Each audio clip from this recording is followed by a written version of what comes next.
The Lagos State Commissioner for Youth and Social Development, Mobolaji Ogunlende, joins me on the news for more on the child trafficking incident. Good to have you join us at this time, Mr. Ogunlende. Talk to us about this collaborative operation that has led to the rescue of these children. How long did it last? So good evening. As you know, any investigation takes a while.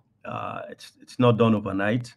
Uh, and the police have been on this matter for a very long time, a couple of months actually, because of course they have to gather information, they have to gather evidence. As you are aware, some of the investigations took place in Anambra, some in Imo, all across Nigeria, because I mean, we're talking about a very sophisticated syndicate group who are specialized, in this children trafficking. So it's been on for a while, and of course, with police, with their network, were able to swoop in into this syndicate, to achieve this success that we're happy about today.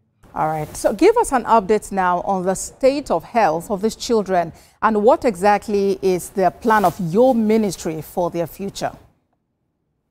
Okay, so as you're aware, we only rescued them today. We like to use the word rescue. We rescued them today, and that is when they were handed over to us by the Nigerian Police Force this afternoon at the Zone 2 Police Command in Unicon. And what would happen next is they're in our custody. Of course, immediately we've taken them, to a safe place. Immediately, what would then happen would be, for them to undergo medical examination to confirm their mental frame of mind, to see if they've been abused, to see several tests would also be done just to confirm their medical status. After that, we would then, go through our procedures to ensure that all the boxes have been ticked in terms of the processes of us placing children in our homes. We don't just pick up children or rescue them and then automatically place them in our homes. We provide a safe haven for them first, and then we go through the procedure, i.e., getting a release order from the police station, which is one of the steps that we would normally take. You're supposed to notify the police so they are aware, and then the procedure leads you to going to court to get a case order, alongside a release order eventually, which would then mean the child, is rightfully and legally registered to be placed in a home.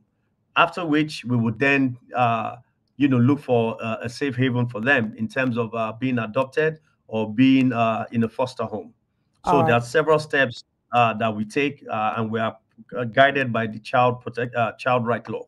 Okay, and we heard, one of the persons who spoke at that event saying that, they could also check if the biological parent is willing and capable of, taking care of the child.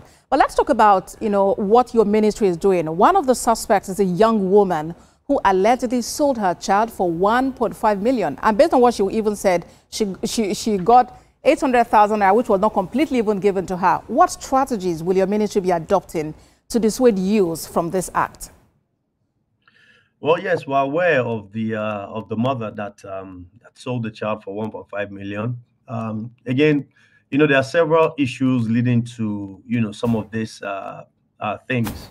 One, of course, as we know, is poverty, lack of unemployment, inability to fend for yourself. Right, a lot of people don't even know what is obtainable for them with the government. We have a women affairs department, for example. In Lagos State, in particular, we continue to empower women and ladies. This lady that we're talking about is 22 years old, right? Does she even know that there's a Ministry of Youth and Social Development that she can reach out to?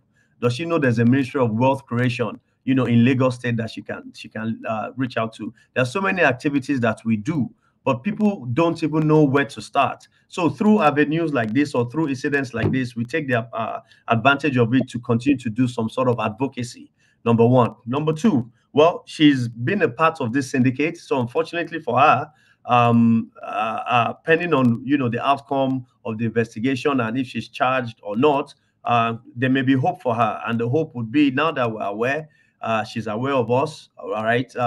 We will see how we can rehabilitate and reintegrate her into the society if, you know, she's not found wanting. But of course, she has committed a crime already, right? So but there are several things we do.